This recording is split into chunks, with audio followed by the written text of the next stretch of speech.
ఉపవాస దినం మీతో మాట్లాడడానికి దేవుడు నాకు కృపనిచ్చి మీ ముందుకు నడిపించినందుకు దేవుని వందనాలు చెల్లిస్తున్నాను.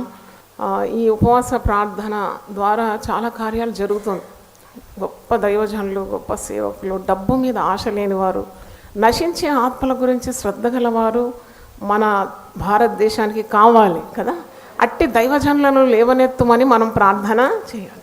నాటకాలు, బూటకాలు, డబ్బులు, అడ్వర్టైజ్మెంట్లు అంటే అన్ని నకిలీ పనులు చేసే వాళ్ళందరూ అంతరించాలి. అసలైన సేవకులు పరిశుద్ధ గ్రంథంలో ఉంది, నా సేవకులు అగ్ని జ్వాలల వంటి వారు కారా. బా, ఎంత మంచి మాట. హెబ్రీ 1:14 ఉంది, నా సేవకులు అగ్ని జ్వాలల వంటి వారు కారా. కాబట్టి సంఘం ఇంకా ప్రార్థన చేయాలి. నాకు ఎంత సంతోషం అంటే యూపీఎఫ్లో జరిగిన ఈ ప్రార్థనకు దేవుడు ఇంత గొప్ప మరి మెరకులు చేసినాడంటే మీ ప్రతి జీవితంలో కూడా జరుగుతుంది. హల్లెలూయా. మీకు గుర్తుందో లేదో, 21 రోజులు ఆరంభించకముందు మీకు చెప్పినాను, అబద్ధ ప్రవక్తలందరూ బయటికి రావాలి. అలాగే జరిగింది. మరి కాబట్టి ఇంకా ప్రార్థన చేయండి. దేవుడు ప్రజలను ఆశీర్వదించాలి. అన్యజనులు ఎంతోమంది యేసు ప్రభు వెలుగుకు వస్తున్నారు. వారికి కుడి ఎడమలు తెలియదు, వారికి సరి అయిన మార్గాన్ని బోధించాలి. కాబట్టి ఇంకా మీరు ప్రార్థన చేయాలని నేను కోరుతున్నాను. దేవుడు నాకు ఇచ్చిన అంశం ఉపవాస ప్రార్థన, ఇంటి వారి రక్షణ. ముఖ్యంగా ఎందుకు మీరు ఉపవాసించి ప్రార్థన చేస్తున్నారంటే అందరూ కూడా నోటి నుండి వస్తుంది, మా కుటుంబంలో రక్షణ కార్యము జరగాలి. కానీ మనం ఎప్పుడైనా మన కుటుంబాల కొరకు ప్రార్థన చేసే బాధ్యత మనకు ఉన్నది. హల్లెలూయా. మనం ఊరంతా ఉద్ధరించిన దేవుడు మనల్ని లెక్క అడుగుతాడు. నీకు ఇచ్చిన కుటుంబం ఏం చేసినావు అని అడుగుతాడు కదా. కాబట్టి కుటుంబములో రక్షణ కలిగేంత వరకు మనము ప్రభు పాదాలు వదిలిపెట్టద్దు. దేవుని స్తోత్రం. హల్లెలూయా. అంటే వీ హ్యావ్ టు ప్రే. దాని జవాబు ఎప్పుడు ఇస్తాడు, ఎలాగిస్తాడు అది మనకు అనవసరం. విసుకకుండా ఏం చేయమన్నాడు, ప్రార్థన చేయమన్నాడు. దేవుని స్తోత్రం. హల్లెలూయా. ప్రతి కుటుంబంలో అక్కర ఉంటుందండి. ప్రతి కుటుంబంలో సమస్యలు ఉంటుంది. ప్రతి కుటుంబంలో భయాలు, మరి పిల్లల గురించి ఉన్న చింత, ఉద్యోగాలు లేదని, ఆర్థిక ఇబ్బందులని, శత్రు పోరాటం అని, ఆడపిల్లలు ఉన్నారు వారి భవిష్యత్తులు అని, మగపిల్లలు ఏమున్నారు వారు ఏమవుపోతారు, వారు దారి దొక్కుతారు. ఈ అనారోగ్య సమస్య, ఒక రోగం రాగానే భయమే మొట్టమొదటి వస్తుంది. ఏంటంటే అది రోగము ఇదా పోతానుకా మరి ఉంటానుకా అన్ని అనుమానాలు కదా. కానీ ఉపవసించి ప్రార్థన చేసినప్పుడు మనకు దేవుని శక్తి మనలో నిండుకుంటుంది. దేవుని స్తోత్రం. హల్లెలూయా. మరి దేవునికి మన కుటుంబాల గురించి శ్రద్ధ ఉందంటారా లేదంటారా? ఎంతమంది చెప్తారు మన కుటుంబాల గురించి ఆయన శ్రద్ధ వహించి ఉన్నాడు? దేవుని స్తోత్రం. హల్లెలూయా. మన ఒక్కొక్కరి కుటుంబాల గురించి ఆయన చింతిస్తున్నాడు. ఎంతమంది చెప్తారు? హల్లెలూయా. ఎందుకంటే వాక్యంలో ఉన్నది, 1 పేతురు 5వ అధ్యాయము 7వ వచనంలో ఆయన నిన్ను గూర్చి ఏం చేస్తున్నాడు, చింతిస్తున్నాడు. నాకు చాలా సంతోషం. ఎన్నిసార్లు చదివినా నాకు కొత్తగా అనిపిస్తుంది. అబ్బా, నన్ను గురించి చింతించేవారు ఎవరు లేరని అనుకున్నాను. కానీ పరిశుద్ధ గ్రంథం విప్పగానే ఆయన నిన్ను గురించి ఏం చేస్తున్నాడు, చింతిస్తున్నాడు. నన్ను గురించి మాత్రం కాదు, మీ ఒక్కొక్కరి గురించి కూడా ఆయన ఏం చేస్తున్నాడు, చింతిస్తున్నాడు. నిన్ను గురించి చింతిస్తున్నాడు, నీ కుటుంబాన్ని గురించి కూడా ఆయన ఏం చేస్తున్నాడు, చింతిస్తున్నాడు. ఈరోజు అంశం పేరేంటి? ఉపవాస ప్రార్థన, ఇంటి వారి రక్షణ. మరి ఇప్పుడు మనం చూస్తే ఎవరన్నా ఒక మాదిరిగా తీసుకుంటే ఏ కుటుంబంలో కూడా అందరూ దేవుని కలిగి ఉన్నారని చెప్పడం చాలా తక్కువ. అంటే it's very very very less people say entire family is saved. మా కుటుంబం అంతా రక్షింపబడిందండి, మేమందరం దేవునిలో ఉన్నామని అంటే వేళ్ల మీద లెక్క పెట్టవచ్చు అంతే. కానీ అడిగితే ఒక్కొక్కరి కుటుంబంలో ఎన్నెన్నో ఆటంకాలు. ఒకరు దేవుని నమ్ముకుంటే మరి తక్కిన వారు అందరూ దానికి ఎదురుగా ఉంటారు. మరి అందరూ దేవుని నమ్ముకుంటే ఎవరో ఒక్కరు బలంగా దాన్ని ఏం చేస్తారు, ఎదురిస్తారు. అందరూ ప్రార్థన కూర్చుంటే మరి కుటుంబంలో కొంతమంది ప్రార్థనకే రారు. గుడికి కొందరు వెళ్తే మరి కొందరు రారు. కానీ దేవుడు తప్పకుండా ప్రతి కుటుంబానికి రక్షణ కలుగజేస్తాడని నేను నమ్ముతున్నాను. దేవుని స్తోత్రం. హల్లెలూయా. దేవుడు అనుగ్రహించే రక్షణ కొరకు నరులు ఓపికతో కనిపెట్టుట మంచిది. చూడండి, కుటుంబంలో అందరూ కలిసికట్టుగా ఉంటే ఎంత సంతోషం ఉంటుంది. అన్నట్టు కుటుంబంలో మరి విపరీత భావాలు ఉంది కాబట్టి నేను గుడికి రాను, కాబట్టి నేను ప్రార్థన చేయను, నేను కూడా అలాగే అయిపోతానని ఎప్పుడు అనుకోకూడదు. ఎందుకంటే నీ పక్షమందు ఎవరున్నారు, దేవుడు ఉన్నాడు. హల్లెలూయా. నీలో ఎవరున్నారు, దేవుడు ఉన్నాడు. కాబట్టి నీ ధైర్యాన్ని వదులుకోవద్దు. పర్వాలే, నేను ఒక్కదాన్నైనా నేను దేవుని సన్నిధికి వెళ్తా, దేవుని వాక్యం చదువుతాను, ప్రార్థన చేస్తాను. మరి పరిశుద్ధ గ్రంథంలో గొప్ప వాగ్దానం అపోస్తలుల కార్యం 16:31 ప్రభు అయిన యేసుక్రీస్తునందు విశ్వాసం ఉంచుము, అప్పుడు నీవును నీ ఇంటి వారందరూ రక్షింపబడు. ఆ వాగ్దానం నమ్మాలి. ప్రశస్తమైన దేవుని వాగ్దానాలు నమ్మాలి. దేవుడు మనకు ఆయన శక్తిని తప్పకుండా ప్రదర్శిస్తాడు. God will show his might, show his strength, show his power in our lives. Hallelujah. మరి మనము మన సంఘంలో అయితే ఎంత గొప్ప ఆశీర్వాదం. జీవపు మాటలు అనే పుస్తకం ఉంది. దేవుని 1000 నామాలు ఉంది, దేవుని 1000 వాగ్దానాలు ఉంది. మీకు అధైర్యం వచ్చినప్పుడు వెంటనే ధైర్యం కలగడానికి మీరు వాగ్దానాలు చదవాలి. మీ పిల్లల గురించి మీకు చాలా చింత ఉంటుంది. అసలు పిల్లల గురించి శ్రద్ధ లేని తల్లిదండ్రులు ఎక్కడ ఉంటారండి కదా. మీరు ఎవరినన్నా అడిగితే ఎందుకమ్మా ఇంత కష్టపడుతున్నావు అంటే ఏం చేయాలి, నలుగురిని అన్నాను కదా. ఎవరినన్నా అడగండి పురుషుని, ఏంటో ఇంత కష్టపడుతున్నావు ఏంటంటే, అయ్యా నేను దినమంతా కష్టపడింది నాకు అన్న పిల్లల కొరకే కదా. పిల్లలు అంటే చాలా ముఖ్యం. కానీ ఈ సంతానం గురించి వాగ్దానాలు పరిశుద్ధ గ్రంథంలో చాలా ఉంది.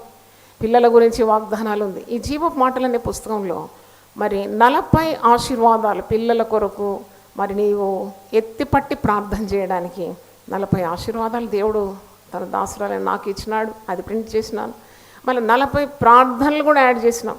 ఏమని ప్రార్థన చేయాలి పిల్లలకంటే 40 మరి ప్రార్థనలు కూడా పెట్టినాం.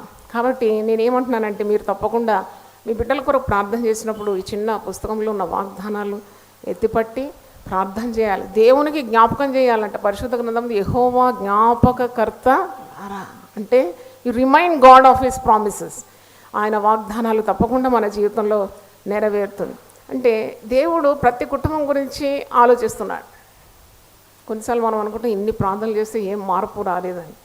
అసలు దేవుడు పని చేస్తున్నాడు. You should allow God to work. చూడండి, కొన్నిసార్లు దేవుడు పని చేస్తూ ఉంటాడు, నీకు అర్థం కాదు. కాబట్టి ఓపిక చాలా అవసరం, సహనం చాలా అవసరం, కనిపెట్టుట చాలా అవసరం. పౌలు భక్తుడు మరి తిమోతికి రాస్తూ ఒక మాట అంటాడు, నేను నమ్మిన వాడిని నేను ఎరుగుదును కనుక నేను సిగ్గుపడను. ఆయన నాకు తల ఎత్తువాడు, నాకు అవమానం రానియాడు. ఎందుకంటే నేను గొప్ప దేవుని ఆశ్రయించి ఉన్నాను కాబట్టి నాకు అవమానము రాదు. ఎంత విశ్వాసం అండి. అలా విశ్వసించాలి.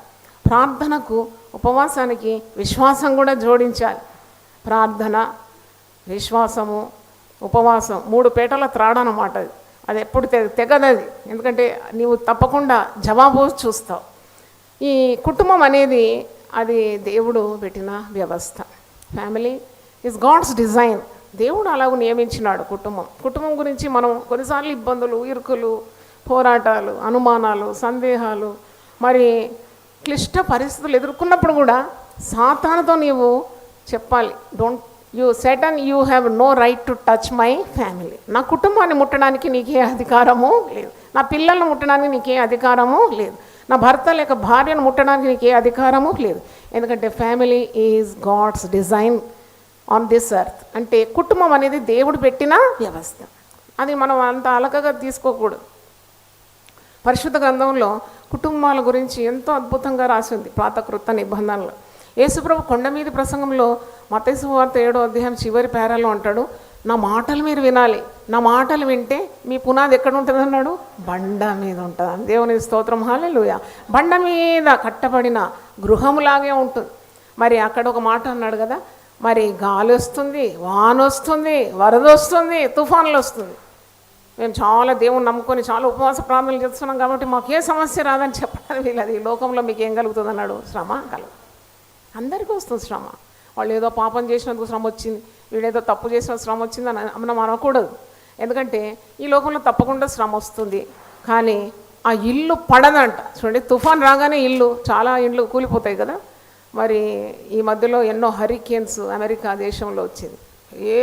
గాళ్ళకు మరి ఇళ్ళన్నీ కూడా పప్పడంలాగా మరి అంత వడిగా వీచిన గాలికి ఎగిరిపోయినాయి. కానీ పరిశుద్ధ గ్రంథంలో ఉంది, ఈ నా మాటలు విని దాని ప్రకారం చేయవాడు బండ మీద తన గృహము కట్టుకొనిన బుద్ధిమంతంతో సమానం. గాలి వస్తుంది, వాన వస్తుంది, వరదలు వస్తుంది, ఇవన్నీ సహజమే వస్తాయి. ఇవన్నీ అంటే మీ చేతులు దేవుడు వదిలిపెట్టినాడని ఏమనుకోదు. ప్రార్థన చేసి ఉపవసించినప్పుడు ఆ తుఫాన్ను దేవుడు ఏం చేస్తాడు, అణిచేస్తాడు. హల్లెలూయా. ఆ గాలి సముద్రాన్ని ఏం చేస్తాడు, అణిచేస్తాడు.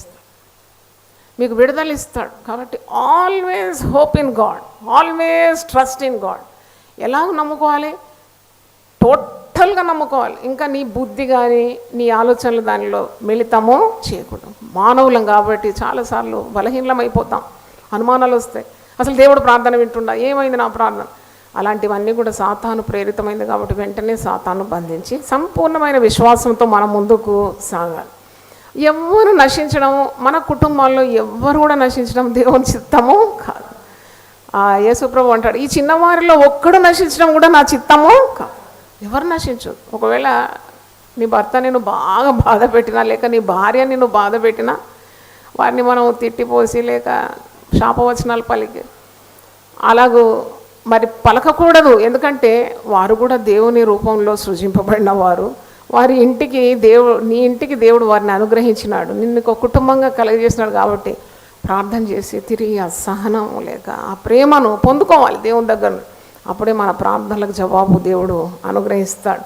కాబట్టి ఉపవాస ప్రార్థన చేసేవారు ఎప్పుడు కూడా గమనించాల్సిన సత్యం ఏంటంటే, దేవుడు పని నీ కుటుంబంలో ఆరంభించినాడు. హల్లెలూయా, హల్లెలూయా. నాకు ఎంత సంతోషం అనిపించింది ఈరోజు. మాకు God has started the work. కొద్దిగా నీవు సహనం ఉండాలి. అది ఒక్కసారే నువ్వు దేవుని మహిమను చూడాలంటే కాదు. ఎందుకంటే కొన్నిసార్లు కుటుంబాల్లో కొన్ని కార్యాలు జరుగుతున్నప్పుడు మనకు అనిపిస్తుంది, ఏంటి ఇంత ప్రార్థన చేస్తే ఏమవుతుంది నా ప్రార్థన కాదు, ఆ దేవుని పని జరుగుతుంది అన్నమాట. నువ్వు నీ పిల్లల కొరకు ప్రార్థన చేస్తావు, నీ ప్రార్థనలకు జవాబు బదులు ఇంకా కష్టాలే పిల్లలు అనుభవిస్తున్నారు. అయ్యో నేను అనుకున్నది ఒకటి జరిగేది ఒకటి ఏంటి అని నువ్వు అనుకుంటావు. నీ పిల్లల కొరకు నువ్వు ప్రార్థన చేస్తూ ఉంటావు, వాళ్ళ జీవితాల్లో కష్టాలు, నష్టాలు, కొన్నిసార్లు వారికి తీవ్రమైన అనారోగ్యత, కొన్నిసార్లు మాట చెప్పిన మాట వినకుండా తిరుగుబాటుతనం, ఇవన్నీ వచ్చినప్పుడు కూడా నీవు నీ నమ్మకాన్ని వదిలిపెట్టకూడదు. నువ్వు సాతానుతో చెప్పాలి నేరుగా, ఇదిగో గాడ్ ఈజ్ అట్ వర్క్. దేవుడు నా కుటుంబం మీద ఏం చేస్తున్నాడు, పని చేస్తున్నాడు. దేవుని స్తోత్రం, hallelujah. God is working on my family. ఎందుకంటే ఉపవసించి ప్రార్థన చేసి దేవుని నమ్ముకున్న వారి నమ్మకాన్ని దేవుడు ఎప్పుడు వమ్ము చేయడు. అందుకే ఫాస్టింగ్ ప్రేయర్ అనేది చాలా శక్తి గలది, ఇట్స్ సో పవర్ఫుల్. మరి ఫాస్టింగ్, ఉపవాసం ఏంటి? చాలామంది అడుగుతారు, ఎందుకు మీరు ఉపవాసం ఉంటారు, దేవుడేమన్నా శాడిస్టా, మీరు తినకుండా కడుపు మాడగొట్టుకొని ఎందుకు అంటే, ఇంతకుముందు నేను బాగా వివరించినాను మీకు. God is not a sadist. కానీ ఉపవసించినప్పుడు నీవు నీ యొక్క ప్రార్థనా జీవితం పదునైతుంది, నీవు పవిత్రమైపోతావు, దేవుని మీద నీకు ఏకాగ్రత వస్తుంది. హల్లెలూయా. అంటే you are concentrating on God. Fasting is nothing but concentrating on God, గురి పెట్టుకోవడం అన్నమాట. కాబట్టి తప్పకుండా క్రైస్తవ జీవితంలో ఉపవాసం చాలా ప్రాముఖ్యమైనది. ఉపవసించి అంటే తిండికి దూరంగా ఉండి దేవుని సన్నిధిలో నీ మొరను, నీ యొక్క హృదయాన్ని దేవుని సన్నిధిలో కుమ్మరించడమే ఉపవాస ప్రార్థన. మరి కుటుంబాన్ని దేవుడు రక్షిస్తాడా, ఇంటి వారికి రక్షణ కలుగుతుందా అంటే, నీ నమ్మిక చొప్పున నీకు కలుగుతుంది, తప్పకుండా కలుగుతుంది. నేను ఈరోజు అనుకున్నాను, ఇంటి వారికి రక్షణ మరి అన్ని విధాలుగా కలుగుతుందా, ప్రతి కుటుంబానికి కలుగుతుందా అన్నప్పుడు కొన్నిసార్లు మనం పోరాటాలు ఎదుర్కొంటాం, తప్పకుండా పోరాటాలు కలుగుతుంది. కానీ దేవుని చిత్తానికి సంపూర్ణంగా మనం సమర్పించుకున్నప్పుడు దేవుని ఉద్దేశాలే మన జీవితంలో జరిగి తీరుతుంది. హల్లెలూయా. దాని గురించి పెద్దగా చింతించే అవసరం లేదు, నువ్వు చింతించే అవసరం లేదు. ఇన్ని సంవత్సరాలు నేను ప్రార్థన చేస్తే కూడా ఈ వ్యక్తి మారలేదు కదా. కొన్నిసార్లు వారు మారే బదులు మనమే మారుతూ ఉంటాం. దేవుని స్తోత్రం, హల్లెలూయా. మనం కూడా ఇన్ని సంవత్సరాలు ఈ వ్యక్తికి ప్రార్థన చేస్తే ఎందుకు మారతలేడు. ఒకసారి పరిశుద్ధాత్మ నాకు నేర్పిస్తున్నాడు, అవును మరి నీలో పని జరుగుతుంది మరి, కాబట్టి నీవు చేసిన ప్రార్థనకు ఆలస్యము అవుతున్నది. కాబట్టి just wait on the Lord. God has promised great things for his children. నాకు ఆదికాండము 18:19 ఎట్లనగా, యెహోవా అబ్రహామును గూర్చి చెప్పినది అతనికి కలుగజేయనట్లు తన తర్వాత తన పిల్లలను తన ఇంటి వారును నీతి న్యాయములు జరిగించుచు యెహోవా మార్గమును గైకొనుటకు అతడు వారికి ఆజ్ఞాపించున్నట్లు నేను అతన్ని ఎరిగి ఉన్నాను. అంటే God has so much trust in Abraham. తన దాసుడైన అబ్రహాము పట్ల అతనికి ఎంత నమ్మకం ఉందంటే, దేవుడు అంటున్నాడు, తప్పకుండా మరి అబ్రహాము ఏవేవైతే నా ద్వారా విన్నాడో, ఏ మార్గమైతే గైకొనాలని నేను అతనికి ఆజ్ఞాపించినానో అదే మార్గంలో తన ఇంటి వారిని తన పిల్లలను నడిపిస్తాడని దేవుడే నమ్ముతున్నాడంట. దేవుని స్తోత్రం, హల్లెలూయా. యెహోవా మార్గమును గైకొనుటకు అతడు తప్పకుండా వారి సంతానమునకు ఆజ్ఞాపించినట్లు నేను అతన్ని ఎరిగి ఉన్నాను. అంటే చూడండి, మనం ఎప్పుడు కూడా మన పిల్లల గురించి ప్రార్థన చేయాలి. వాళ్లకు మంచి దేవుని వాక్యాన్ని చెప్తూనే ఉండాలి. కనబడ్డప్పుడు చెప్పాలి. When you interact with your children, tell God's word. చెప్తూ ఉండాలి, బిడ్డ ఇది కాదు అది కాదు, ఇది దేవుని త్రోవ, ఇది దేవుని మాటలు, ఇది పరిశుద్ధ గ్రంథంలో ఇలాగుంది చెప్పే బాధ్యత మనకుంది. వారి కొరకు మనం ప్రేమిస్తున్నాము, వారి కొరకు ఉపవసించి ప్రార్థన చేస్తున్నాం కాబట్టి మన వాక్కులలో కూడా దేవుడు ఏమిస్తాడు? శక్తిని ఇస్తాడు. దేవుని స్తోత్రం, హల్లెలూయా. ఏం చెప్పాలమ్మా, పిల్లలు ఏం మాట వింటలేరంటే? ఉపవాస ప్రార్థన చాలా శక్తి గలది. అది అంటే ఇప్పుడు ఒక గట్టి సీకు బలంగా ఉన్నదంటే అది కూడా ఇట్లా వంగిపోతుంది అనమాట. అంటే ఆ సీకును వంగబెట్టాలంటే సుత్తతోడు కొట్టాలి కదా. కానీ అలాంటి కఠినము కర్కశంగా ఉన్న పిల్లలు కూడా మరి లొంగిపోతారు. నీలో అట్టి శక్తి దేవుడు అనుగ్రహిస్తాడు. దేవుని స్తోత్రం, హల్లెలూయా. నోవహు కుటుంబం చూసినప్పుడు కుటుంబంలో ఎవ్వరు కూడా తప్పిపోలేదండి. నోవహు కుటుంబంలో ఉన్న ప్రతి ఒక్కరు కూడా రక్షణ పొందినారు. ఆదికాండం 6:18 మాట ఉంది.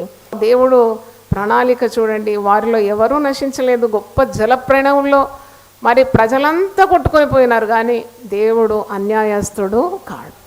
దేవుని పని చేసేవాడు, దేవుడు చెప్పినట్టు చేస్తాడు. 6:22 చూడండి, నోవహు అట్లు చేశాను, దేవుడు అతనికి ఆజ్ఞాపించిన ప్రకారము యావత్తు చేశాను. So obedient man, why will his children be lost?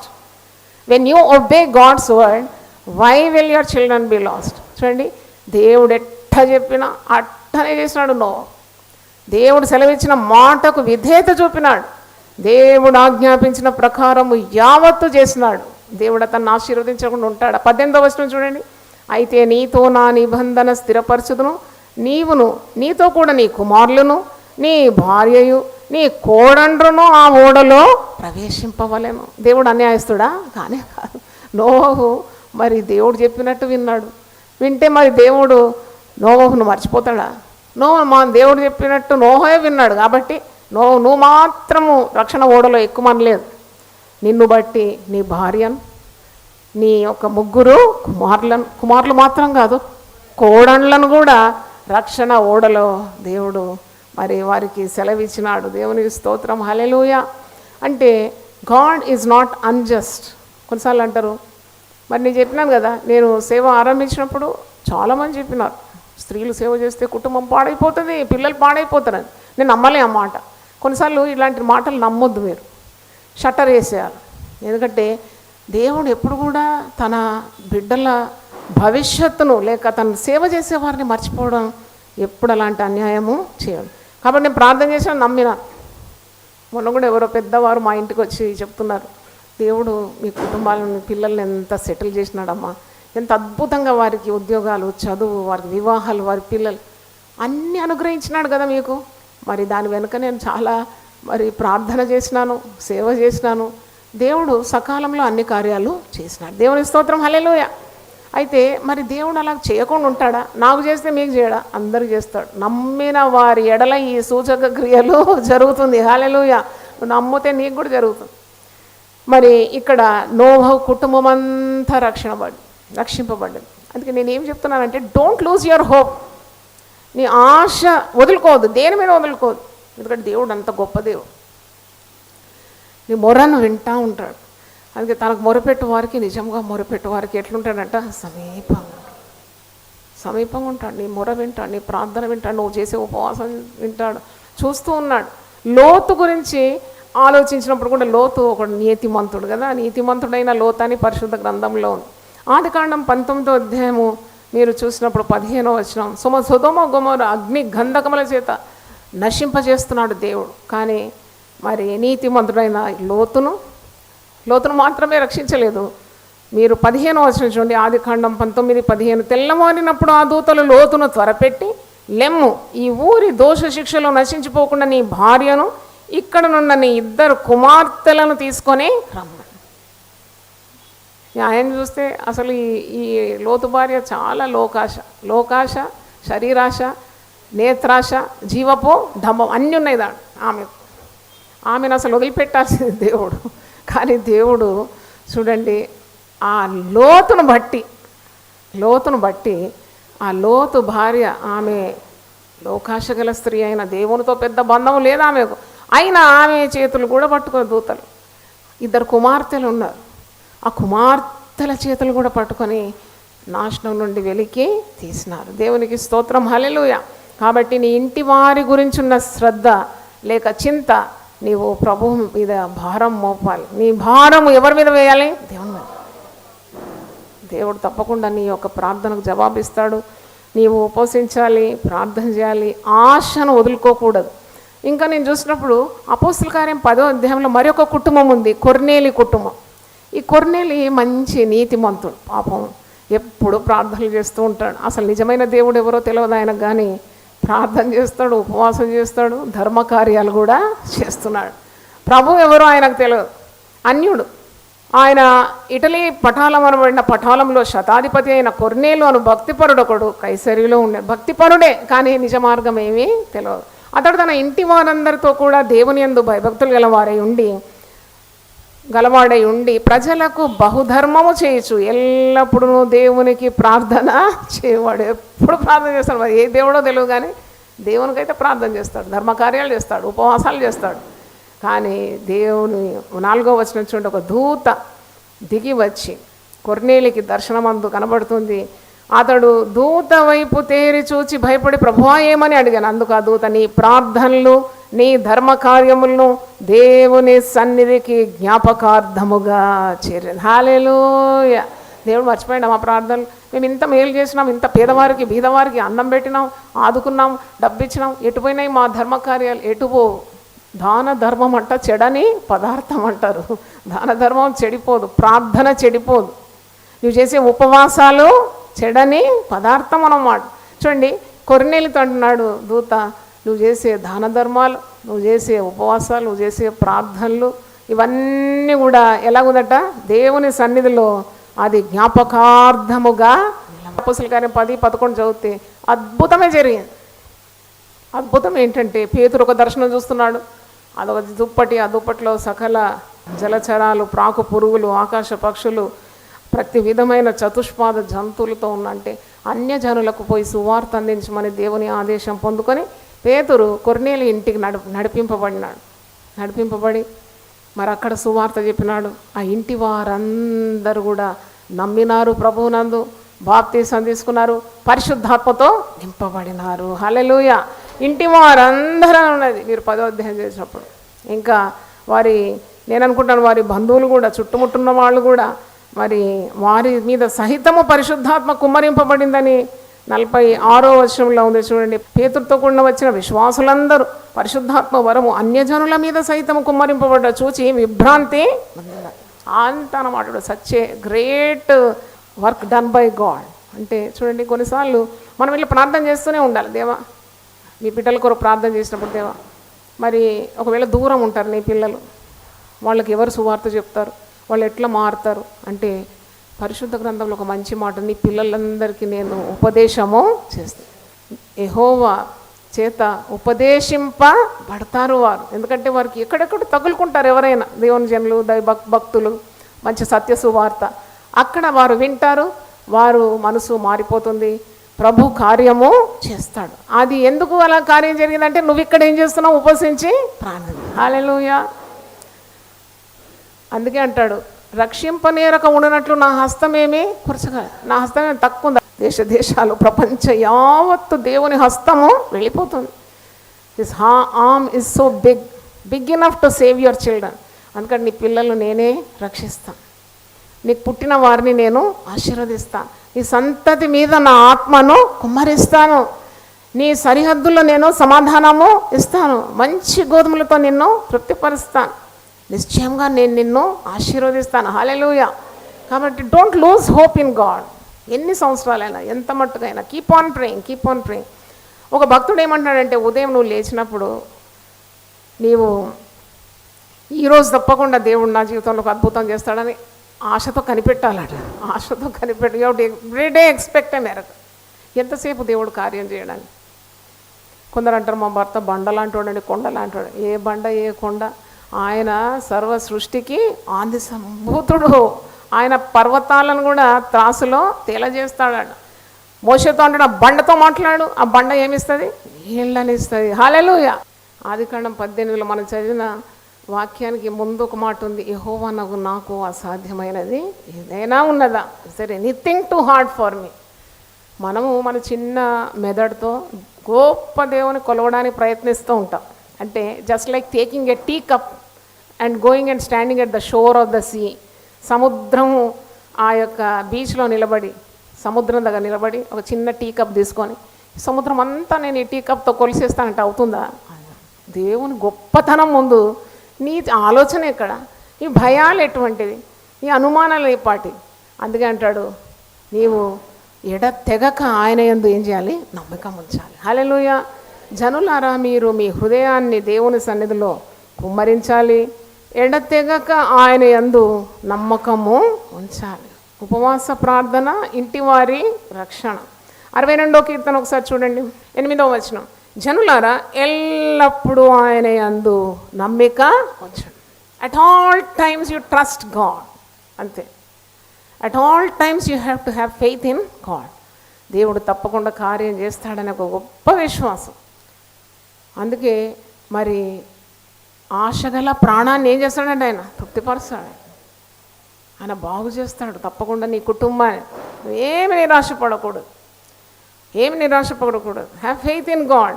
జనులారా, ఎల్లప్పుడూ ఆయన నమ్మకించుడు, ఆయన సన్నిధిని మీ హృదయములు కుమ్మరించుడి. దేవుడు మనకు ఆశ్రయం. కొన్ని కార్యాలు ఇది జరుగుతుందా? నేనైతే కొన్ని నెలల నుండి బంద్ చేసినది, ఆ మాటనే బంద్ చేసిన. ఇది జరుగుతుందా? అంత డబ్బు మనకుందా? యుక్తమైన మాటలు దేవుని గురించి మాట్లాడాలి. దేవుడు ఎంత గొప్పవాడు, ఏదైనా చేస్తాడని నమ్మాలి. దేవుని స్తోత్రం. ఇది జరుగుతుందా, అది జరుగుతుందా, అదైతే చేస్తాడు, ఇది అన్ని కార్యాలు చేస్తాడు. అన్నిటి మీద ఆయనకు ఆధిపత్యము ఉన్నది. కాబట్టి ఇప్పుడు చూసినాము ఉపవాస ప్రార్థన, కుటుంబ రక్షణ. నోవహు కుటుంబం మరి రక్షింపబడ్డది, లోతు కుటుంబం కుటుంబం అంతా రక్షించినాడు, కొర్నేలి కుటుంబం అంతా రక్షింపబడింది, జక్కయ్య కుటుంబం కూడా రక్షింపబడ్డది. దేవుని స్తోత్రం. జక్కయ్య అయితే ఆశకు కూడా ఆస్కారం లేదు, మోసగాడు, సుంకపు గుత్తదారి, పాపులు సుంకర్లు అంటారు, ఎందుకంటే వారిని జోడిస్తారు. పాపులతో సమానులు అన్నమాట సుంకర్లు. ద్వంద్వ పదం అది సువార్తల్లో చూసినప్పుడు. పాపులను సుంకలతో యేసు ప్రభు ఏం చేసినాడు? సహవాసము చేసినాడంటే ఈ సుంకపు గుత్తదారి పాపి అన్నమాట. లూకా సువార్త 19వ అధ్యాయంలో. కానీ నేను జక్కయ్య జీవితం ద్వారా నేను నేర్చుకున్నాను, ఎప్పుడు ఆశ కలిగి ఉండాలి, ఆశ కలిగి ఉండాలి. చూడండి, జక్కయ్యకు ఒక ఆశ. ఏం ఆశ అంటే యేసు ఎవరో చూడాలి. ఆశ, నీలో ఉన్న ఆశను దేవుడు తప్పకుండా దీవిస్తాడు. నీ కుటుంబం ఎలా ఉండాలని నువ్వు ఆశపడుతున్నావో అలాగే జరుగుతుంది. హల్లెలూయా, హల్లెలూయా. చాలామంది ప్రార్థనలు చేస్తారు, నేను నా ఇంటి వారము మేము యెహోవాను సేవించాను. అలాగే తథాస్తు అన్నమాట. ఆమేన్ అనాలి. దేవుని స్తోత్రం. అలాగే ఎందుకు జరగదు? తప్పకుండా జరుగుతుంది, తప్పకుండా జరుగుతుంది. God can do everything. ఏ ఒక్కరు నశించరు నీ కుటుంబంలో, ఏ ఒక్కరు నశించిపోరు. వాడు దుర్మార్గుడైనా, తాగుబోతైనా, లంచగొండైనా, పేకాట ఆడేవాడైనా, స్త్రీలోలుడైనా, with God all things are possible. అందుకే ప్రార్థన చేయాలి. మనం ఎన్ని చరిత్రలు చదువుతాం, ఎంత ఎంత ఎంత మరి హిస్టరీలో చూస్తూ ఉంటాం, నిజ జీవితంలో చూస్తూ ఉంటాం. ప్రార్థన చేసినారు, ఫలానా వ్యక్తి మారిపోయినాడండి. మరి వాక్యంలో నువ్వు అలంకరింపబడిన రాజును కన్నులారా చూస్తావు. ఏంటి అలాగా? నీతితో అలంకరింపబడిన నీ పిల్లలు, లేక నీ యొక్క జీవిత భాగస్వామిని, లేక నీ భార్యను తప్పకుండా చూస్తావు. కాబట్టి నీ ఆశ ఎప్పుడు కూడా విడిచిపెట్టకూడదు. ఇప్పుడు జక్కయ్యకు ఒక ఆశ. ఏం ఆశ అంటే, పాపం అందరు జనసమూహం యేసుప్రభు వెంబడి వెళ్తుంటే ఈ పొట్టివానికి మరి అక్కడ ఎక్కడ స్టాంపేడ్ అవుతుంది అనుకున్నాడేమో, తొక్కిసలాట కదా. ఒక పొట్టి వాళ్ళకు పుట్టడు బుద్ధులు ఉన్నాయట కదా. ఏం బుద్ధి అంటే మేడి చెట్టు ఎక్కి యేసుని చూడాలి, నేను చూడాలి, నన్ను ఎవరు చూడదు. ఆకుల మధ్యలోకి చూస్తున్నాడు. ఎందుకంటే అందరు చూస్తే అనుకోరా, ఈ పాపి దుర్మార్గునికి లేక ఒక ఆశ కలిగింది, ఎవరిని చూడాలని? యేసు. ప్రజలు అంటారేమో కానీ యేసు ప్రభు గారు అట్లా ఎప్పుడు అన్నాడు. దేవుని స్తోత్రం. హల్లెలూయా. ప్రజలు అంటారు, అబ్బో వీరికి ఎంత భక్తి వచ్చింది, అయ్యో ఈమెకి ఎంత భక్తి, ఈమెకి ఇంత భక్తి ఉట్టుడు పడినట్టు. అవన్నీ లెక్క పెట్టదు. చూడండి, ఈ పొట్టివాడగా జక్కయ్య పాపి, సుంకపు గుత్తదారి, ధనవంతుడు. కానీ యేసయ్యను చూడాలి, యేసయ్యను చూడాలి. మరి ఏమనుకున్నాడో, what is his expectation we do not know. What he wanted from Jesus. ఎందుకంటే డబ్బు లేదు ఆయనకు, యేసుని చూడాలి, సాయం చేస్తాడా డబ్బు? ఆయన దగ్గర డబ్బు సంచి నిండుగా ఉంది, ధనం. ఎందుకంటే మందిని ముంచినట్టు సొమ్ము వస్తున్నది. అయినా కానీ ఒక ఆశ ఉంది, ఎవరిని చూడాలని? యేసయ్యను చూడాలి, యేసుని చూడాలి. హల్లెలూయా. అట్టి ఆశను కూడా దేవుడు ఎప్పుడు కూడా తృణీకరించాడు. దేవుని స్తోత్రం. He wanted to see Jesus. కానీ యేసు ప్రభు ఆ త్రోవను వచ్చి, జక్కయ్య ఏమంటాడు, ఎంత మంచి మాట చూడండి, 5వ వచనం. యేసు ఆ చోటికి వచ్చినప్పుడు కన్నులెత్తి చూచి, జక్కయ్య త్వరగా దిగుము, నేడు నేను నీ ఇంట ఉండవలసి ఉన్నదని అతనితో చెప్పగా. అరే ఇంటితోటి ఏం పనండి, జక్కయ్యతోటే పని కదా. జక్కయ్య హలో బాగున్నావా, నేను చూసినా, నీ పేరు నాకు తెలుసు అంటే అయిపోతుండే. కానీ ఇంట నేను రావలసి ఉన్నది. హల్లెలూయా. ఇక్కడ కూర్చున్న ప్రతి ఒక్కరి ఇంట్లో యేసు ప్రభు రావాల్సి ఉన్నది. హల్లెలూయా, హల్లెలూయా, హల్లెలూయా. తప్పకుండా వచ్చి తీరుతాడు, తప్పకుండా వచ్చి తీరుతాడు. యేసయ్య వచ్చిన తర్వాత నీకు ఏ బాధ భీతి లేదు, ఏ బాధ భీతి లేదు. యేసయ్యకి ఏమైనా పని లేదా, లేక అంత టైం ఉందా? జక్కయ్యను చూసి, దిగిరా, నేను నీ ఇంటికి వస్తాను. అమ్మ మా ఇంటికి రమ్మంటే ఎన్ని సంవత్సరాలు ఉండో కనిపెడుతుంది, ఇంతవరకు పోలేదు. అంటే యేసు ప్రభు నిజంగా ఎంత ఎంత ప్రేమమయుడు.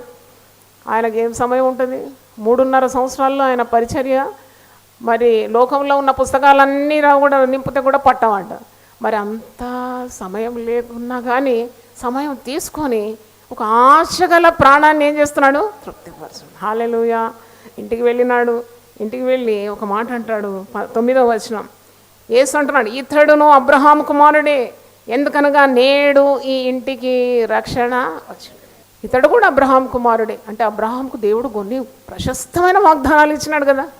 అవి మీరు చదవాలంటే ద్వితీయోపదేశకాండం 28:1-14 వచనాలు కూడా అబ్రహాం సంతానానికి ఇచ్చిన వాగ్దానాలు. ఎందుకంటే భూప్రజలందరిలో నిన్ను హెచ్చిస్తాను, నువ్వు బయటికి వెళ్ళినప్పుడు దీవింపబడతావు, లోనికి వచ్చినప్పుడు నీ గంప, నీ పిండి పిసుకు, తొట్టి, నీ నూనె, బుడ్డి దీవింపబడుతుంది, నీ గర్భఫలము దీవింపబడుతుంది. చూడండి, ఆశీర్వాదాలన్నీ మరి ప్రార్థన చేసే వారికి తప్పకుండా లభిస్తుంది. ఇక్కడ ఆశగల జక్కయ్యను దేవుడు దీవించి, చూస్తే చాలా అనుకున్నాడు కానీ పేరు పెట్టి పిలిచినాడు. హల్లెలూయా. మీరు ఇంతమంది ఉన్నారండి, కొంతమంది పేర్లు నాకు తెలుసు, పట్టుమని ఒక 10 మంది పేర్లు తెలుసు అంతే. కానీ దేవునికి మీ ప్రతి ఒక్కరి పేరు తెలుసు. దేవుని స్తోత్రం. హల్లెలూయా. లేకుంటే జక్కయ్య అని ఎట్లా పిలిచినాడు? జక్కయ్య ఎంత ఆశ్చర్యపోయినాడు కదా, నన్ను గుర్తుపడతాడా? నేను చెప్తున్నాను కదా, అగ్రరాజ్యం, ప్రపంచంలో అగ్రరాజ్యమైన మరి అమెరికా దేశపు ప్రెసిడెంట్ నన్ను గుర్తుపెట్టి, నన్ను పేరు పెట్టి జాయ్ చెరియన్ అంటే, అమ్మ ఓ తండ్రి, ఇక భూమి మీద ఉంటాయి నా పాదాలు? ఉండవు. అంతకంటే గొప్పది కదా దేవదేవుడు. రాజులకు రాజు, ప్రభువులకు ప్రభు, నన్ను పేరు పెట్టి పిలుస్తాను. భయపడకు బిడ్డ, నేను నిన్ను, నీ కుటుంబాన్ని ఏం చేస్తాను? రక్షిస్తాను, పోషిస్తాను, రక్షిస్తాను, నిన్ను ఆశీర్వదిస్తాను, నీ సంతానాన్ని దీవిస్తాను, నీ భర్త, నీ భార్యను మరి నీ బంధువులకు కూడా నా రక్షణ, నా మహిమను నేను చూపెడతాను. హల్లెలూయా. కాబట్టి మరి జక్కయ్య ఇంటిలో ప్రభు ప్రవేశించగానే ఎన్ని అద్భుతాలు జరిగింది, ఎన్ని అద్భుతాలు మీరు చదవాలి. అవును, ఎవరెవరినైతే మోసం చేసిన వారికి అందరికీ నేనేం చేస్తాను? 4 రెట్లు తిరిగి ఇస్తాను, నా ఆస్తిలో సగం అమ్మి బీదలకు ఇచ్చేస్తాను. ఎంత మార్పు, ఎంత మార్పు. కొందరు వ్యక్తులను చూసి మనం అనుకుంటాం, వీడు మారడు, అయ్యో ఈ దుర్మార్గుడు అస్సలు మారడు, ఎట్లా మారడు. కానీ పరిశుద్ధాత్ముడు ఈరోజు అంటున్నాడు, అట్టివారిని కూడా మార్చేస్తాడు దేవుడు. హల్లెలూయా. తప్పకుండా పిసినారి ఒక్క పైస కూడా వేరే వాళ్ళకి ఇవ్వరు, కానీ వారు ధారాళంగా ఇచ్చేవారుగా మారిపోతారు. చూడండి, మందిని ముంచేవాడు కూడా మారిపోతాడు. అందుకే మీరు ప్రార్థన చేయండి, దేవునికి అసాధ్యం అంటూ ఏదీ లేదు. నేను ఇప్పుడు మరి ఈ ప్రవక్తలు, ఫాల్స్ ప్రాఫిట్స్కి అందరి కొరకు ప్రార్థిస్తున్నారు, దేవ ఎవరు నశించిపోవద్దు, అందరూ మంచి మార్గానికి రావాలి. ఎందుకు పాపం వారు ఆరంభం మంచిగానే ఉండింది కదా, they started well but ending is very drastic. కాబట్టి వారు అడుగులు జారిపోయినాయి. వాళ్ళు తిరిగి నీ సన్నిధికి రావాలి. పాపం ఒప్పుకుంటే క్షమించాడు ఆ దేవుడు? తప్పకుండా క్షమిస్తాడు, తప్పకుండా క్షమిస్తాడు. భక్తుడైనా మరి సామాన్యుడైనా చేసిన పాపం ఒప్పుకొని దేవుని క్షమాపణ అడిగితే దేవుడు ప్రతి దుర్నీతి నుండి తన రక్తం ద్వారా ఏం చేస్తాడు? పవిత్రపరుస్తాడు. దేవుని స్తోత్రం. హల్లెలూయా. తర్వాత ఇంకా ఇప్పుడు ఎన్ని కుటుంబాలు చూసినాం మనం? నోవహు కుటుంబం, లోతు కుటుంబం, కొర్నేలి కుటుంబం, జక్కయ్య కుటుంబం. దేవుడు విడిచిపెట్టలేదు. నిన్ను నీ కుటుంబాన్ని దేవుడు ఎప్పుడు వదిలిపెట్టాడు. దేవుని స్తోత్రం, హల్లెలూయా. ప్రార్థన చేస్తూనే ఉండాలి. ప్రార్థన ఎలా చేస్తారో మీరు కానీ నాకు తెలియదు. మరి నా అలవాటు అయితే ఎప్పుడు ప్రార్థనే ఉంటుంది నా మనసులో. అందుకే నాకు ఆ మాట గుర్తొచ్చింది. లేవియా కాండం 6వ అధ్యాయం 13వ వచనంలో, బలిపీఠం మీద నిత్యము అగ్ని మండుతూనే ఉండాలి. అగ్ని ఆరకూడదు. అంటే నీ ప్రార్థన ఎప్పుడు కూడా ఆరిపో ప్రార్థన చేస్తూనే ఉండాలి. పని చేస్తున్నా ప్రార్థన చేయాలి. నీ హృదయంలో అంత ఆకాంక్ష ఉండాలన్నమాట. The dire need for God's intervention in to your family to perform a great miracle to bring salvation to your house hold. నీ కుటుంబానికి దేవుని రక్షణ కలగాలి, దేవుడు దిగి రావాలి, దేవుడు జోక్యం చేసుకోవాలి. నా ప్రయాసం, నా కన్నీళ్ళు, నా ప్రార్థన, నా ఉపవాసాలు ఇవన్నీ దేవుడు లెక్కలోకి తీసుకుంటాడు కదా. నీవు కన్నీళ్ళు విడుచడం నేను చూచిన, నేను నిన్నేం చేస్తాను, నిన్ను మాత్రం కాదు నీ ఇంటిని కూడా బాగు చేస్తాడు. దేవుని స్తోత్రం, హల్లెలూయా. మరి ఈ చెరసాల అధిపతి అపోస్తల కార్యం 16వ అధ్యాయంలో ఇక్కడ పౌలు శీలలు అనే భక్తులు చెరసాలలో వేయబడినారు, బెత్తములతో కొట్టినారు, పెద్ద బొండ వేసి బిగించి పాదములకు మరి వారిని చీకటిలో బందీగా చేసినారు. బంధకాల్లో ఉన్నవారు వీరు. 22 చూడండి, అపోస్తల కార్యం 16:22. అప్పుడు జనసమూహం వారి మీద దొమ్మిగా వచ్చాను, న్యాయాధిపతులను వారి వస్త్రం లాగివేసి వారిని బెత్తములతో కొట్టవాలని ఆజ్ఞాపించేది. వారు చాలా దెబ్బలు కొట్టి వారిని చెరసాలలో వేసి భద్రంగా కనిపెట్టవాలని చెరసాల నాయకునికి ఆజ్ఞాపించింది. చెరసాల నాయకునికి ఒక పని పెట్టినారు.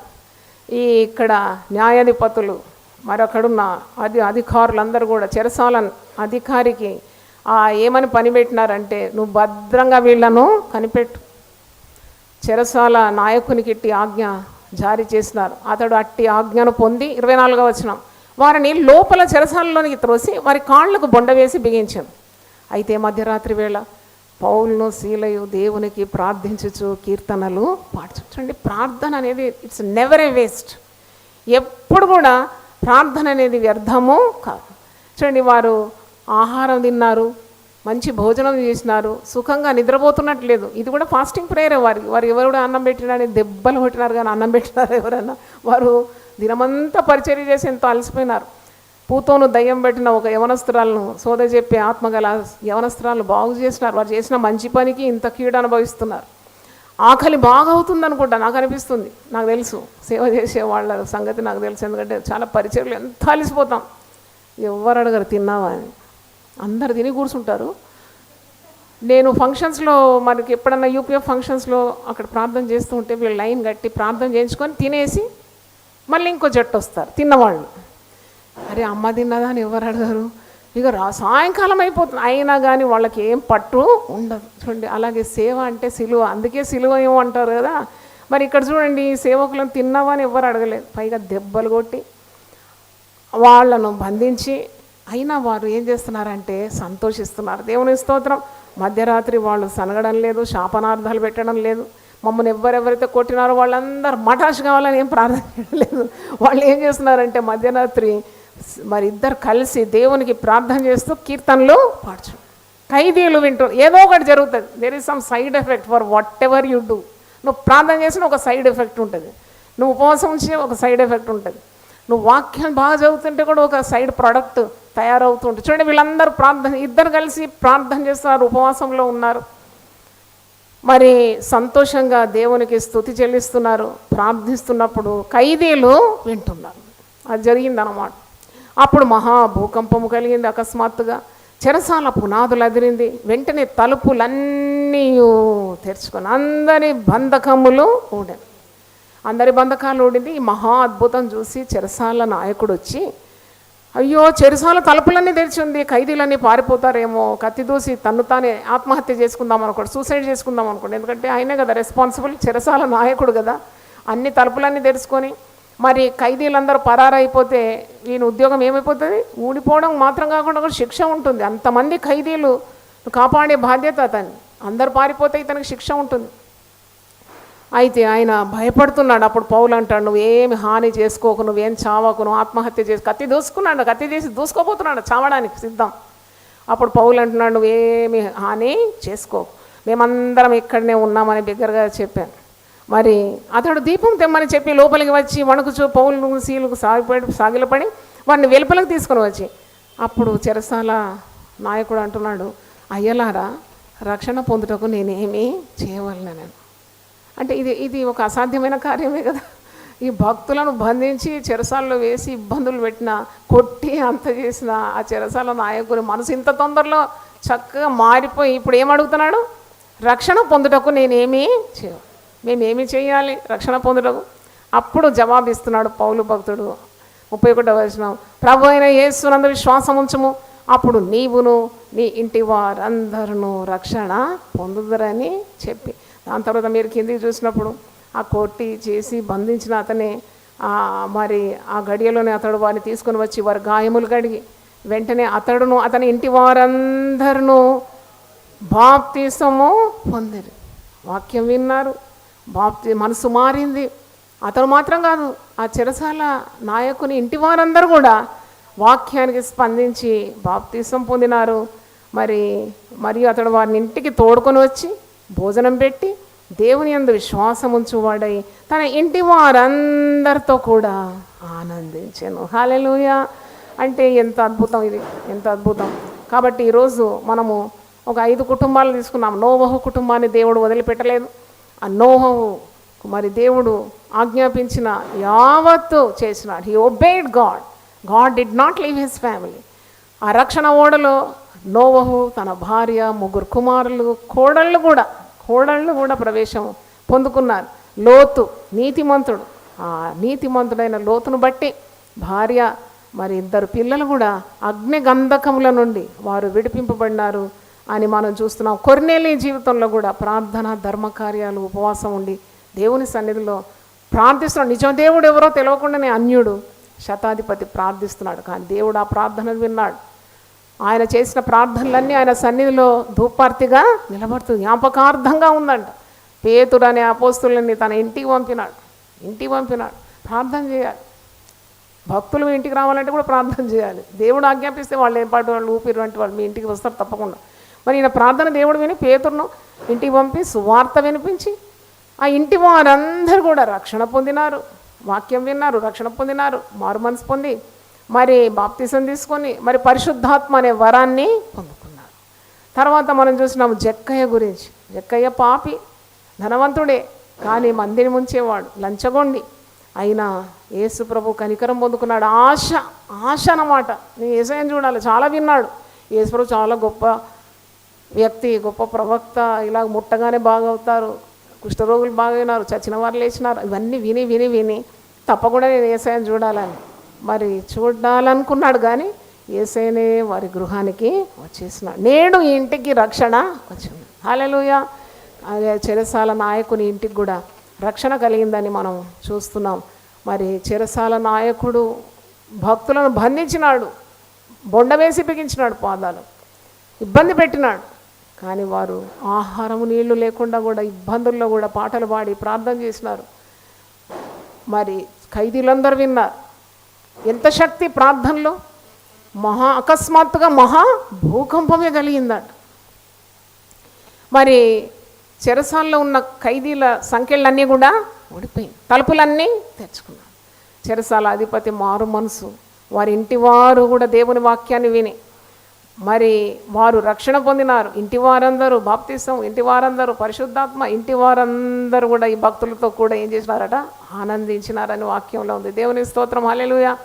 ఈరోజు దేవుడు మనందరితో మాట్లాడుతున్నాడు.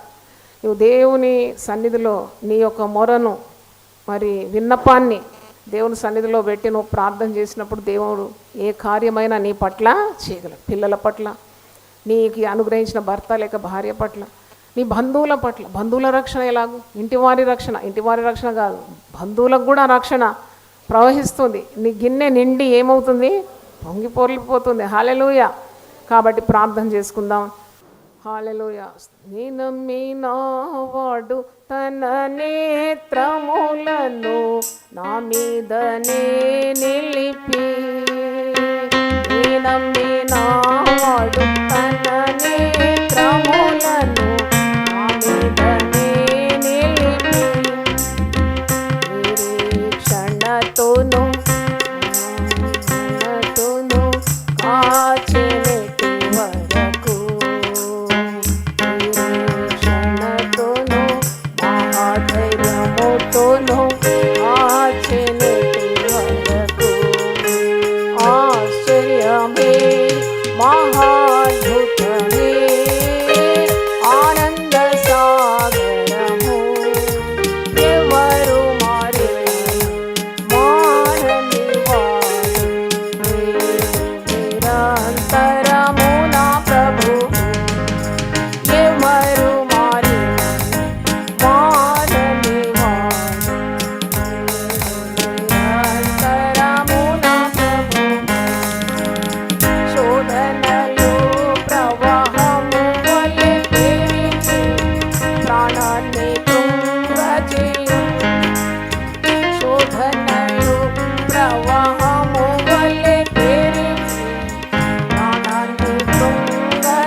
ప్రార్థన చేస్తున్నాం. వీలుంటే మోకరించండి, వీలు కాకుంటే కూర్చోండి. మీ శరీరము అనుకూలిస్తే మీరు ఏ విధంగా దేవుని సన్నిధిలో మనం తగ్గించుకోవాలి. ప్రార్థన చేద్దాం. దేవా, మా కుటుంబాలు అయినా నీ వాక్యం మీద కట్టబడాలి ప్రభువా. బండ మీద పునాది వేసినట్టు ఉండాలి. గాలి వాన వరదలు వచ్చినా పడకుండా నిలబెట్టు నాయన. వార్తల్లో ఎన్ని దుర్వార్తలు మేము చూస్తాం. చిన్న మాటకే కుటుంబం చీలిపోయిందని, చిన్న ఒక సమస్యకి ఆత్మహత్య చేసుకున్నారని, చిన్న ఒక గొడవకి హత్యలు జరిగినాయి. సాతాను తాండవమాడుతుంది దినాల్లో కుటుంబాల్లోనైనా. కుటుంబాల మీద దాడి చేస్తుంది. కానీ కుటుంబం అనేది దేవుడు పెట్టిన పవిత్రమైన వ్యవస్థ అని మేము నేర్చుకున్నాం. Such a great design of God. అవును ప్రభా, మాకు కుటుంబాలను ఇచ్చినావు. ఆ కుటుంబం విలువను మాకు నేర్పండి నాయన. మేము అల్లాటప్పగా తీసుకోకుండా దేవుడు పెట్టిన ఈ కుటుంబం అని, దేవుడు నాకు ఇచ్చిన భార్య, దేవుడు నాకు ఇచ్చిన భర్త, దేవుడు నాకు ఇచ్చిన పిల్లలు. అవును, దేవుని యందు భయభక్తులు గలవాడు ఎలాగ ఆశీర్వదింపబడతాడో 128వ కీర్తనలో స్పష్టంగా ఉంది. ఉపవాస ప్రార్థన చేత ప్రతి కుటుంబానికి నీ రక్షణ కనపరచమని ప్రార్థన చేస్తున్నాను ఆయన. హల్లెలూయా. యెహోవా ఇల్లు కట్టని ఎడల కట్టువాని ప్రయాసం వ్యర్థమే. నీవు లేకుంటే మేము నిష్ఫలులమ్మా. నీకు వేరుగా ఉండి మేమేమీ సాధించలేము నాయన. మా కుటుంబాల గురించి మేము విజ్ఞాపన చేస్తున్నాము తండ్రి. మా యొక్క భర్తల గురించి ప్రార్థన చేస్తున్నాం, భార్యల గురించి ప్రార్థన చేస్తున్నాం, సంతానం గురించి ప్రార్థన చేస్తున్నాం నాయన. ఏ ఒక్కరు కూడా నశించడం నీ చిత్తం కానే కాదు నాయన. నువ్వు అన్యాయస్తుడవు కావు ప్రభువా. నీ మందిరానికి ఎల్లవేళలో వచ్చి ప్రార్థనలు చేస్తున్న వారి కుటుంబాలు ఎప్పుడు కూడా పాడుగా ఉన్నాయన. అయ్యా, ఎప్పుడు కూడా నశించిపోరు నాయన. ఎందుకంటే వారు నీ సన్నిధిలో మొరపెట్టినారు. వారి మనవులంతా నీకు తెలియజేసినారు నాయన. నీవు కనికరం గల దేవుడు, జాలి గల దేవుడు. ఈ భయంకరమైన పాప ప్రపంచంలో మా బిడ్డలు ఉన్నారు నాయన. మా పిల్లలు బయటికి వెళ్ళినప్పుడు, లోనికి వచ్చినప్పుడు ఏ పాప మాలిన్యం అంటకుండా కాపాడండి నాయన. హల్లెలూయా. సాతానుడు ఎవరిని కూడా దిగమింగకుండా సహాయం దయచేయండి. యవనస్తులైన పిల్లలు మీరే కాపాడండి. పాపంలో పడకుండా కాపాడండి. వారికి నీ రక్షణ వెలుగు దయచేయమని ప్రార్థిస్తున్నాం. మంచి భవిష్యత్తుల బిడ్డలకు దయచేయండి. ఉద్యోగాలు దయచేయండి. సంతానం దయచేయండి. శ్రేష్టమైన కుటుంబ జీవితాలు వారికి దయచేయమని, గొప్ప కార్యాలు మేము చూడాలని, టీవీ ద్వారా విన్న వారి కుటుంబాలను కూడా మీరు ఆశీర్వదించండి. ఉపవాస ప్రార్థన యొక్క మహిమను వారికి కూడా బయలుపరచమని యేసు నామములో అడుగుతున్నాను తండ్రి. ఆమేన్. హల్లెలూయా. దేవుడు మన సమృద్ధిగా దీవించు.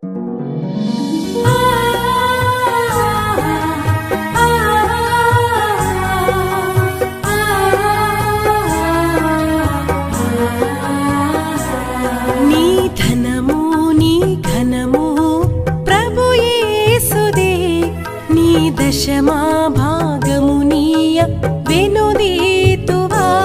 నీ ధనము నీ ఘనము ప్రభు యేసుదే. నీ దశమా భాగమునీయ వెనుదీతువా. ధరలోన ధనధాన్యములనీయగా కరుణించి కాపాడి రక్షింపగా. ధరలోన ధనధాన్యములనీయగా కరుణించి కాపాడి రక్షింపగా. పరలోకనాదుండు నీకీయగా మరి యేసు కొరకీయ వెనుదీతువా. పరలోకనాదుండు నీకీయగా మరి యేసు కొరకీయ వెనుదీతువా. నీ ధనము నీ ఘనము ప్రభు యేసుదే. నీ దశమా భాగమునీయ వెనుదీతువా. పాడి పంటలు ప్రభువు నీకీయగా కూడు గుట్టలు నీకు దయచేయగా. పాడి పంటలు ప్రభువు నీకీయగా కూడు గుట్టలు నీకు దయచేయగా. వీడంగ ప్రభు యేసు నామంబును గడువేల ప్రభుకీయను క్రైస్తవా. వీడంగ ప్రభు యేసు నామంబును ప్రభుకీయను క్రైస్తవా. నీ ధనము